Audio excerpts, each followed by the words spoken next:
Data warehouse എന്ന് പറഞ്ഞാൽ it is a huge history database ആണ് which is used by top level managers for decision മേക്കിങ്ങിന് വേണ്ടിയിട്ടാണ് നമ്മൾ ഈ ഡാറ്റ വെയർഹൗസ് ചെയ്യുന്നത്. ഇനി ഡാറ്റ വെയർഹൗസ് എങ്ങനെ ഉണ്ടാക്കുമെന്ന് വെച്ച് കഴിഞ്ഞാൽ it is constructed by integrating data from multiple heterogeneous sources.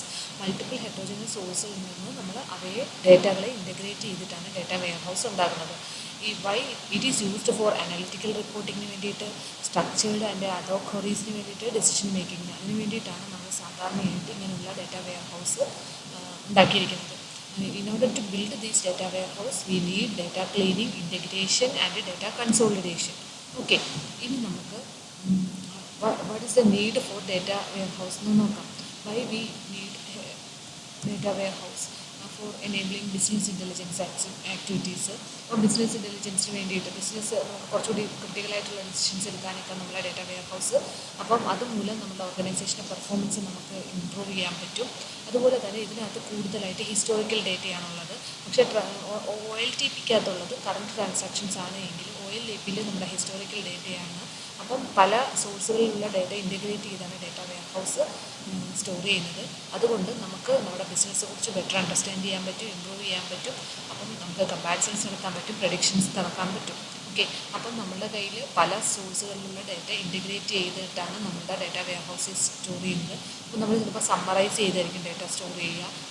നമ്മുടെ കയ്യിൽ ഡാറ്റയെ കുറിച്ചുള്ള എല്ലാ ഇൻഫർമേഷൻസും ഉണ്ടാവും. പല രീതിയിലായിരിക്കും നമ്മുടെ ഡാറ്റ സ്റ്റോർ ചെയ്യുന്നത്. അപ്പോൾ യൂസേഴ്സ് ഈ ഡാറ്റ വെയർഹൗസ് ഉപയോഗിക്കുന്നത് അനാലിസിസിന് വേണ്ടിയാവാം, റിപ്പോർട്ടിങ്ങിന് വേണ്ടിയിട്ടാവാം, മൈനിങ് ന്യൂ ഇൻഫർമേഷന് വേണ്ടിയിട്ടായിരിക്കും. അപ്പം ഡാറ്റ വെയർഹൗസ് എന്ന് പറഞ്ഞാൽ data that are not frequently updated are stored in huge history ഡാറ്റാബേസിനെയാണ് നമ്മൾ ഡാറ്റ വെയർഹൗസ് എന്ന് പറയുന്നത്. ഓക്കെ, ഇനി സ്കീമ എന്ന് പറഞ്ഞാൽ ഡാറ്റ വെയർഹൗസിൽ നമുക്കുള്ള ഡേറ്റയെ നമുക്ക് ലോജിക്കലി റെപ്രസെൻറ്റ് ചെയ്യണം. അപ്പം നമ്മൾ സാധാരണയായിട്ട് ഡാറ്റാ ബേസിലുള്ള ഡാറ്റയ്ക്ക് നമ്മൾ സ്കീമ ഡയഗ്രാംസ് ഒക്കെ പഠിച്ചായിരുന്നു, എൻറ്റിറ്റി റിലേഷൻഷിപ്പ് ഡയഗ്രാം ഒക്കെ പഠിച്ചു.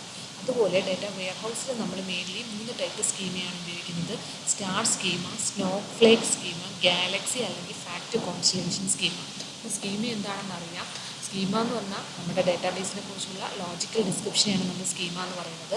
അതിൻ്റെ ഉള്ളിൽ ഓരോ റെക്കോർഡുകളുടെയും പേരും അവരുടെ ടൈപ്പും അതിൻ്റെ അസോസിയേറ്റഡ് ഡാറ്റ ഐറ്റംസും ഒക്കെയാണ്. അപ്പോൾ നമ്മൾ നമ്മുടെ ഡാറ്റ വെയർഹൗസിന് മോഡൽ ചെയ്യാൻ ഉപയോഗിക്കുന്ന സ്കീമയെന്ന് പറഞ്ഞാൽ മൾട്ടി ഡയമെൻഷൻസ് ഉള്ള സ്കീമയാണ്, അല്ലെങ്കിൽ മൾട്ടി ഡയമെൻഷണൽ സ്കീമയാണ്. അപ്പം അങ്ങനെയുള്ള ഒരു മൾട്ടി ഡയമെൻഷണൽ സ്കീമ വെച്ചിട്ട് നമുക്ക് OLAP operation, online analytical processing operation വഴി നമ്മുടെ യൂസറിൻ്റെ നീഡ്സുകളൊക്കെ സാറ്റിസ്ഫൈ ചെയ്യാൻ പറ്റുള്ളൂ. അപ്പോൾ നമുക്ക് 3 ടൈപ്പ് ഓഫ് ഡാറ്റ വെയർഹൗസ് സ്കീമയുണ്ട്. Star schema, snowflake schema and galaxy or fact constellation schema. Star സ്കീമയിൽ നമുക്ക് ഡയമെൻഷൻസ്, ഒരു എക്സാമ്പിൾ എടുത്താൽ ഡയമെൻഷൻസും ഉണ്ട്, ഫാക്റ്റുകളും ഉണ്ട്. അപ്പം ഓരോ ഡയമെൻഷൻസും ഓരോ ഡയമെൻഷൻ ടേബിളിലായിരിക്കും സൂക്ഷിക്കുന്നത്. ആ ഡയമെൻഷന് കറസ്പോണ്ടിങ് ആയിട്ടുള്ള സെറ്റ് ഓഫ് ആട്രിബ്യൂട്ട്സ് നമ്മൾ ഡയമെൻഷൻ ടേബിളിൽ കീപ്പ് ചെയ്യും. ഓക്കെ, ഇനി സ്റ്റാർ സ്കീമ ശരിക്കും പറഞ്ഞാൽ ഒരു സ്റ്റാറിനെ റിസംബിൾ ചെയ്യുന്നതുകൊണ്ടാണ് ഈ സ്കീമേനെ നമ്മൾ സ്റ്റാർ സ്കീമ എന്ന് പറയുന്നത്. Okay, it is used four കുറേ ലാർജ് ഡാറ്റാ സെറ്റ്സിന് വേണ്ടിയിട്ടാണ് ഉപയോഗിക്കുന്നത്. This is an example of star schema. അപ്പം ഇവിടെ നമുക്ക് നോക്കുവാണെങ്കിൽ ഈ സെയിൽസിനകത്ത് നമുക്ക് ഉള്ള ഡയമെൻഷൻസ് എന്ന് പറയുന്നത് ടൈമുണ്ട്, ഐറ്റം ഉണ്ട്, ബ്രാഞ്ച് ഉണ്ട്, ലൊക്കേഷനുണ്ട്. അപ്പം നമുക്ക് ടൈമിന് കറസ്പോണ്ടിങ് ഒരു ഡയമെൻഷൻ ടേബിൾ, ഐറ്റത്തിന് കറസ്പോണ്ടിങ് ഒരു ഡയമെൻഷൻ ടേബിൾ, ബ്രാഞ്ചിന് കറസ്പോണ്ടിങ് ഒരു ഡയമെൻഷൻ ടേബിൾ, ലൊക്കേഷന് കറസ്പോണ്ടിങ് ഒരു ഡയമെൻഷൻ ടേബിൾ. അവയുടെ എല്ലാം കീകളാണ് നമ്മൾ ഈ ഫാക്ട് ടേബിൾ സൂക്ഷിക്കുന്നത്. ഓക്കെ, അപ്പം ഫാക്ട് ടേബിളിൽ ഉള്ളത് keys for each of the 4 ഡയമെൻഷനാണ്. കൂടാതെ ഫാക്ട് ടേബിളിൽ ആ ഫാക്ടിന് കറസ്പോണ്ടിങ് ആയിട്ടുള്ള ആട്രിബ്യൂട്ട്സ് ഉണ്ടാവും. ഇവിടെ നമ്മുടെ എത്ര യൂണിറ്റ് സോൾഡ്, ഡോളർ സോൾഡ്, ഇത്രയുമാണ് നമ്മുടെ ഫാക്റ്റുകൾ. അപ്പം ഇത് ഒരു സെയിൽസാണ്. അപ്പം സെയിൽസിനെ പറ്റി ഇൻഫർമേഷനുള്ള ഒരു സ്കീമ ആർക്കിടെക്ചറാണ് ഞാനിവിടെ കാണിച്ചേക്കുന്നത്. അപ്പം എൻ്റെ സെയിൽസിൽ ടൈം ഒരു ഡയമെൻഷനാണ്. ഐറ്റം, സെയിൽ ചെയ്യുന്ന ഐറ്റം ഒരു ഡയമെൻഷനാണ്. ഈ എൻ്റെ സെയിൽസിൻ്റെ ബ്രാഞ്ചുകൾ ഒരു ഡയമെൻഷനാണ്. ഓക്കെ, ലൊക്കേഷൻ ഒരു ഡയമെൻഷനാണ്. അപ്പം ഇതിനകത്ത് ഒരു സെൻറ്ററിൽ ഫാക്ട് ടേബിളും ചുറ്റും ഡയമെൻഷൻ ടേബിളും. അപ്പോൾ ശരിക്കും ഇതൊരു സ്റ്റാറിനെയാണ് റിസംബിൾ ചെയ്യുന്നത്. അപ്പോൾ സ്റ്റാർ സ്കീമയിൽ നമ്മൾ റെപ്രസെൻറ്റ് ചെയ്യാൻ വേണ്ടിയിട്ട് നമുക്ക് മനസ്സിലായി ഓരോ ഡയമെൻഷനും കറസ്പോണ്ടിങ് ഒരു ഡയമെൻഷൻ ടേബിൾ ഉണ്ടായിരിക്കും. ഡയമെൻഷൻ ടേബിളിൽ ആ ഡയമെൻഷന് കറസ്പോണ്ടിങ് ആയിട്ടുള്ള സെറ്റ് ഓഫ് ആട്രിബ്യൂട്ട്സ് ഉണ്ടായിരിക്കും. ഡയമെൻഷൻ ടേബിളുകൾ ജോയിൻ ചെയ്തിട്ട് ഫാക്ട് ടേബിളുമായിട്ട് ജോയിൻ ചെയ്യുന്നത് യൂസിങ് ഫോറിൻ കീ ആയിരിക്കും. ഇനി ഡയമെൻഷൻ ടേബിളുകൾ തമ്മിൽ ജോയിൻ ചെയ്യാറില്ല, ത്രൂ ഫാക്ട് ടേബിൾ വഴിയാണ് അവയുടെ ലിങ്ക്. അപ്പോൾ ഫാക്ട് ടേബിളിൽ നമുക്ക് കീയും അതിൻ്റെ മെഷർ ഉണ്ടായിരിക്കും. ഇത് കൂടാതെ ഈ ഡയമെൻഷൻ ടേബിൾസ് ഒട്ടും നോർമലൈസ്ഡ് ആയിരിക്കത്തില്ല. അതുപോലെ സ്റ്റാർ സ്കീമ നമുക്ക് ഈസി ടു അണ്ടർസ്റ്റാൻഡ് ആയിരിക്കും. ഓക്കെ, ഇനി നമുക്ക് അടുത്ത another example of star schema. ഇവിടെ നമ്മൾ നോക്കിയേ, റവന്യൂ എന്ന് പറയുന്ന ഒരു ഫാക്ട് ടേബിൾ. ഈ ഫാക്ട് ടേബിളിലെ dimensions dealer, branch, date, product, ഇത്രയുമാണ് നമ്മളുടെ ഡയമെൻഷൻസ്. അപ്പം 4 ഡയമെൻഷൻ ടേബിളും സെൻറ്ററിൽ ഒരു ഫാക്ട് ടേബിളും. ഇതൊരു സ്റ്റാർ സ്കീമയ്ക്ക് എക്സാമ്പിളാണ്.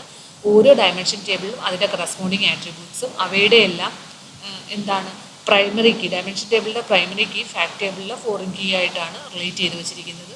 മനസ്സിലായി എന്ന് വിചാരിക്കുന്നു. ഇനി സ്നോഫ്ലേക്ക് സ്കീമ എന്ന് പറഞ്ഞാൽ സ്റ്റാർ സ്കീമയുടെ ഒരു എക്സ്റ്റൻഷനാണ്, അല്ലെങ്കിൽ ഇതൊരു സ്നോഫ്ലേക്കിനെ റിസംബിൾ ചെയ്യുന്നതുകൊണ്ടാണ് ഇതിൻ്റെ പേര് എന്തെന്ന് പറയുന്നത് സ്നോഫ്ലേക്ക് സ്കീമ എന്ന് പറയുന്നത്. ഇതിൻ്റെ പ്രത്യേകത നോർമലൈസ് ചെയ്യും. ഡയമെൻഷൻ ടേബിൾ നേരത്തെ നോർമലൈസ് ചെയ്തിട്ടില്ല. ഇവിടെ നോർമലൈസ് ചെയ്യുന്നത് കാരണം നമ്മുടെ ടേബിളുകൾക്ക് അഡീഷണൽ സ്പ്ലിറ്റപ്പ് വരും. അപ്പോൾ വീണ്ടും ഒരു വാല് പോലെ വരും, സ്നോഫ്ലേക്ക് പോലെ വരും. അതുകൊണ്ടാണ് ഇതിൻ്റെ പേര് സ്നോഫ്ലേക്ക് സ്കീമ എന്ന് പറയുന്നത്. അതുകൊണ്ട് ഇതിന് കുറച്ചുകൂടി ഡിസ്ക് സ്പേസ് കുറച്ച് മതി കമ്പയർഡ് ടു ഏതാണ് സ്റ്റാർ സ്കീമയുമായിട്ട് കമ്പയർ ചെയ്യുമ്പോൾ. പിന്നെ ഈസിയർ ടു ഇംപ്ലിമെൻ്റ് ആണ്. പിന്നെ മൾട്ടിപ്പിൾ ടേബിൾസിൽ ഉള്ളത് കാരണം നമ്മൾ കുറേ ചെയ്യുമ്പോൾ പെർഫോമൻസ് റെഡ്യൂസ് ചെയ്യാൻ ചാൻസ് ഉണ്ട്. ഓക്കെ, അപ്പം കുറച്ചുകൂടി മെയിൻ്റെനൻസ് എഫേർട്ട് ആവശ്യമായിട്ട് വരും.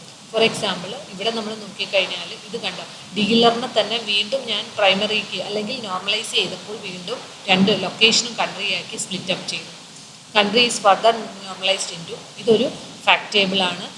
ചുറ്റും ഡയമെൻഷൻ ടേബിൾ വന്നു. ഡയമെൻഷൻ ടേബിളിനെ വീണ്ടും സ്പ്ലിറ്റ് ചെയ്ത് വീണ്ടും ഡയമെൻഷൻ ടേബിൾ വന്നിരിക്കുന്നു. അപ്പോൾ ഇതൊരു സ്റ്റാർ എന്ന് പറയാൻ പറ്റില്ല, സ്റ്റാറിൻ്റെ ഒരു എക്സ്റ്റൻഷനാണ്. അപ്പോൾ ഇതാണ് സ്നോഫ്ലേക്ക് സ്കീമ. ഇനി അടുത്തത് ഫാക്ട് കോൺസ്റ്റലേഷൻ സ്കീമയാണ്. അപ്പം നമ്മൾ നേരത്തെ കണ്ട 2 സ്കീമയിലും ഒരു സെൻട്രൽ ഫാക്റ്റും ചുറ്റും എന്താണ് ഡയമെൻഷൻ ടേബിളുമായിരുന്നു ഉണ്ടായിരുന്നത്. പക്ഷേ ഫാക്ട് കോൺസ്റ്റലേഷൻ എന്ന് വെച്ചാൽ ഫാക്റ്റുകളുടെ ഗ്രൂപ്പാണ്. അപ്പോൾ അതുകൊണ്ടാണ് ഇതിനെ ഫാക്ട് കോൺസ്റ്റലേഷൻ സ്കീമ എന്ന് പറയുന്നത്. അല്ലെങ്കിൽ ഈ സ്കീമേനെ ഗാലക്സി സ്കീമ എന്ന് പറയാൻ കാരണം ഇതിനെ as A collection of stars ആയിട്ട് നമുക്ക് വ്യൂ ചെയ്യാൻ പറ്റും. അപ്പോൾ ഇതിനകത്ത് മൾട്ടിപ്പിൾ ഫാക്ട് ടേബിൾസ് ഉണ്ടായിരിക്കും. അപ്പം ഓരോ ഡയമെൻഷനെ വേണമെങ്കിൽ നമുക്ക്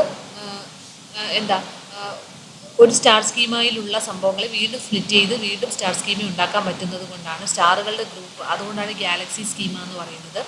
ഇതും നമ്മൾ ഫാക്റ്റുകളെ അഗ്രിഗേറ്റ് ചെയ്യാൻ പറ്റും ഫോർ ബെറ്റർ അണ്ടർസ്റ്റാൻഡിങ്ങിന്. ദിസ് ഈസ് ആൻ എക്സാമ്പിൾ ആണ്. അപ്പോൾ ഇവിടെ നമുക്ക് നോക്കിക്കഴിഞ്ഞാൽ ഫാക്ട് ടേബിൾ 2 ഫാക്ട് ടേബിളുണ്ട് കണ്ടോ. അപ്പം ഒന്നിൽ കൂടുതൽ ഫാക്ട് ടേബിൾ വരാം. പിന്നെ ഡയമെൻഷൻ ടേബിളും കാണിച്ചിട്ടുണ്ട്. ഇതാണ് എന്തെന്ന് പറയുന്നത് ഫാക്ട് കോൺസ്റ്റലേഷൻ സ്കീമ അല്ലെങ്കിൽ ഗാലക്സി സ്കീമ. ഇനി നമുക്കൊരു comparison between star and snowflake schema നോക്കാം. സ്റ്റാർ സ്കീമയിൽ നമുക്കറിയാം hierarchies for the dimensions R stored in dimension tables ആണ്. ഇവിടെ ഹൈറാർക്കീസ് ഡിവൈഡ് ചെയ്ത് സെപ്പറേറ്റ് ടേബിൾസ് സൂക്ഷിക്കും. ഇവിടെ ഒരു ഫാക്ട് ടേബിളിനെ സറൗണ്ട് ചെയ്ത് ഡയമെൻഷൻ ടേബിളാണ് സ്റ്റാർ സ്കീമയിലെങ്കിൽ സ്നോഫ്ലേക്ക് സ്കീമിൽ ഒരു ഫാക്ട് ടേബിളിനെ സറൗണ്ട് ചെയ്ത് ഡയമെൻഷൻ ടേബിളും പിന്നെ അതിനെ ഡയമെൻഷൻ ടേബിളിനെ സറൗണ്ട് ചെയ്ത് വീണ്ടും ഡയമെൻഷൻ ടേബിൾ വരാം. ഇനി സ്റ്റാർ സ്കീമയിൽ ഉള്ളി സിംഗിൾ ജോയിൻ മതി ഫാക്ട് ഡയമെൻഷനും തമ്മിൽ ജോയിൻ ചെയ്യാൻ. പക്ഷേ സ്നോഫ്ലേക്ക് സ്കീമിൽ മൾട്ടിപ്പിൾ ജോയിൻസ് വേണം. പിന്നെ സിമ്പിൾ DB ഡിസൈനാണ് സ്റ്റാർ സ്കീമ. സ്നോഫ്ലേക്സ് കുറച്ചുകൂടി കോംപ്ലക്സ് ഡേറ്റാബേസ് ഡിസൈനാണ്. സ്റ്റാർ സ്കീമ ഡീനോർമലൈസ്ഡ് ആണ്, മറ്റേത് നോർമലൈസ്ഡ് ആണ്. സ്റ്റാർ സ്കീമയിൽ നോർമലൈസ് അല്ലാത്തത് കൊണ്ട് ഹൈ ഡാറ്റ റിഡൻഡൻസി വരും, ഇവിടെ വെരി ലോ ഡാറ്റ റിഡൻഡൻസി വരും. പിന്നെ സിംഗിൾ ഡയമെൻഷൻ ടേബിളിൽ അഗ്രിഗേറ്റഡ് ആയിട്ടുള്ള ഡാറ്റയായിരിക്കും സ്റ്റാർ സ്കീമയിൽ. Data split into different dimensions table. അപ്പോൾ സ്റ്റാർ സ്കീമയിൽ കുറച്ചുകൂടി ക്രോസിങ് ഫാസ്റ്റർ ആണ്. ഇവിടെ കോംപ്ലക്സ് ജോയിൻ കാരണം കുറച്ചുകൂടി ഇതാണ്. ഓക്കെ, പിന്നെ ഇത് ഹൈ പെർഫോമൻസ് ആയിരിക്കും സ്റ്റാർ ജോയിൻ കുറേ ഒപ്റ്റിമൈസേഷനിൽ. സ്നോഫ്ലേക്ക് സ്കീമയിൽ is represented by centralized fact table which is unlikely to connect with the multiple dimensions. Okay, thank you.